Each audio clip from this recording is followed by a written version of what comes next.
एक गांव में एक बूढ़ी माई रहती थी।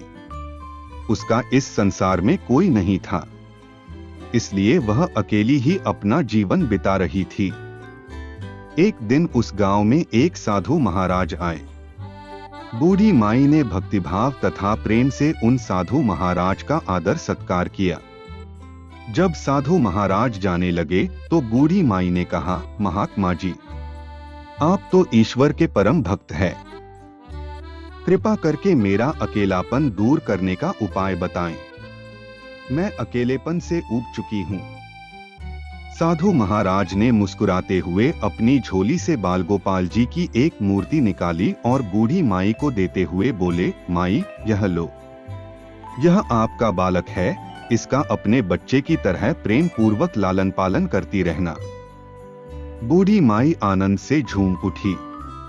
वह बड़े लाड़ प्यार से कान्हा जी का लालन पालन करने लगी। कान्हा जी के आने से माई का सारा अकेलापन दूर हो गया था। उसका पूरा दिन कान्हा जी की सेवा में बीतने लगा। एक दिन गांव के कुछ शरारती बच्चों ने देखा कि माई एक मूर्ति को अपने बच्चे की तरह लाड़ प्यार कर रही है।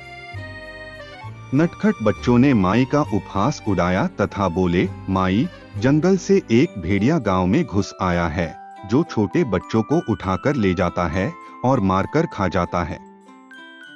तुम अपने लाल का ध्यान रखना, कहीं भेड़िया इसे उठाकर ना ले जाए।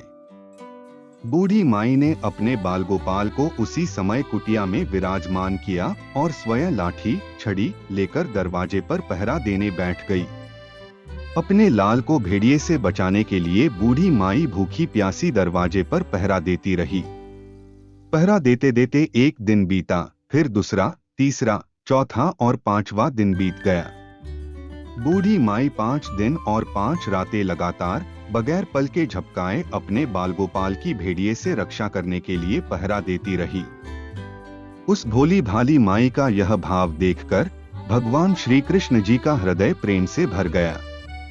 अब उन्हें माई का प्रेम प्रत्यक्ष रूप से पाने की इच्छा हुई। भगवान जी ने बहुत ही सुंदर रूप धारण किया और वस्त्र आभूषणों से सुसज्जित होकर माई के पास आए। भगवान जी की आहट पाकर माई डर गई। उसे लगा कि दुष्ट भेड़िया उसके लाल को उठाने आ गया है। माई ने लाठी उठाई और भेड़िए को भगाने के लिए उठ खड़ी हुई। तब भगवान जी ने कहा, माई, मैं हूं। मैं तेरा वही बालक हूं जिसकी तुम रक्षा कर रही हो। माई ने कहा, यह नहीं हो सकता। तुम जहां से आए हो वहीं लौट जाओ। मैं तुम्हें अपनी कुटिया में घुसने नहीं दूंगी। मेरे लाल के समान इस संसार में कोई दूसरा हो ही नहीं सकता। भगवान जी माई का यह भाव और एकनिष्ठता देखकर और अधिक प्रसन्न हो गए। भगवान अपने वास्तविक रूप में प्रकट हो गए और बोले, मेरी भोली माई, मैं श्री कृष्ण हूँ। मैं तुम्हारी भक्ति से बहुत प्रसन्न हूँ। मुझसे जो चाहे वर मांग लो। यह सुनकर माई भगवान श्री कृष्ण के चरणों में गिर पड़ी और बोली, मैं आपको 100 प्रणाम करती हूँ। आप मेरे प्रिय लाल की भेड़िए से रक्षा कीजिए।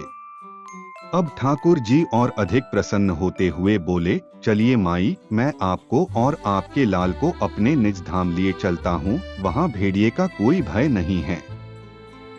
इस तरह प्रभु बूढ़ी माई को अपने निज धाम ले गए। इस कहानी से हमें सीख मिलती है कि भगवान को पाने का सबसे सरल मार्ग है, भगवान को सच्चे मन से प्रेम करो। निरपेक्ष प्रेम अर्थात कोई भी कामना न रखकर किया जाने वाला प्रेम, जैसे बूढ़ी माई ने किया। इस कहानी से शिक्षा मिलती है कि भगवान से निष्काम प्रेम करने से वे कितना प्रसन्न होते हैं। भगवान को केवल सच्चा प्रेम और भक्ति ही अच्छी लगती है। भगवान से बूढ़ी माई जैसा सच्चा प्रेम करने से साक्षात भगवान मिल जाते हैं।